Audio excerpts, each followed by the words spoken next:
묵시적 갱신, 계약갱신 요구에 의한 갱신 어떤 차이점이 있으며 공통점은 무엇인가?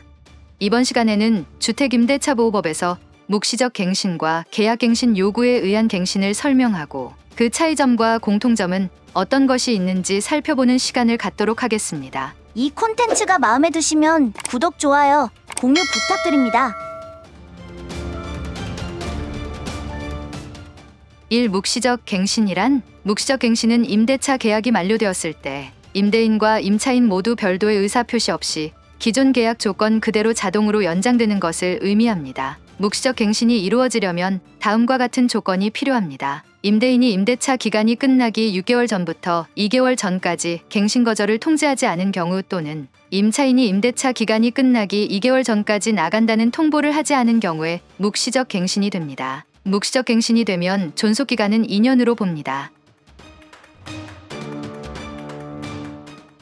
이 계약갱신 요구에 의한 갱신이란 계약갱신 요구에 의한 갱신은 임차인이 임대차 기간이 끝나기 6개월 전부터 2개월 전까지 임대인에게 계약갱신을 요구할 수 있는 권리입니다. 이 경우 임대인은 정당한 사유 없이 이를 거절할 수 없습니다. 계약갱신 요구권은 다음과 같은 조건을 따릅니다. 임차인은 계약갱신을 1회에 한하여 요구할 수 있습니다. 갱신되는 임대차의 존속기간은 2년으로 봅니다. 임대인은 정당한 사유가 있을 경우 갱신을 거절할 수 있습니다.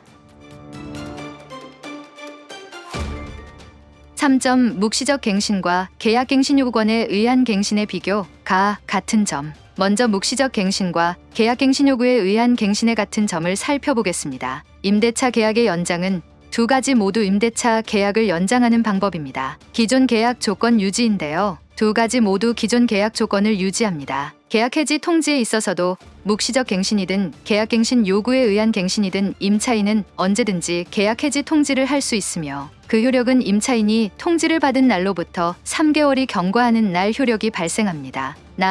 차이점. 이번에는 묵시적 갱신과 계약갱신 요구 외의 한 갱신의 차이점을 살펴보겠습니다. 의사표시 여부입니다. 묵시적 갱신은 임대인과 임차인이 별도의 의사표시 없이 자동으로 연장되는 데 반하여 계약갱신 요구에 의한 갱신은 임차인이 명확한 의사표시를 통해 갱신을 요구해야 합니다. 갱신 횟수입니다. 묵시적 갱신은 횟수 제한 없이 자동으로 연장될 수 있습니다. 그러나 계약갱신 요구에 의한 갱신은 1회에 한하여 갱신을 요구할 수 있습니다. 갱신 조건입니다. 묵시적 갱신은 기존 계약 조건 그대로 연장됩니다. 그러나 계약갱신 요구에 의한 갱신은 기존 계약 조건을 유지하되 차임과 보증금은 5% 범위 내에서 증감할 수 있습니다. 거절 사유입니다. 묵시적 갱신은 임대인과 임차인이 모두 별도의 의사표시가 없을 경우 자동 연장됩니다. 그러나 계약갱신 요구에 의한 갱신은 임대인은 정당한 사유가 있을 경우 갱신을 거절할 수 있습니다. 이렇게 두 가지 갱신 방법은 임대차 계약의 연장에 있어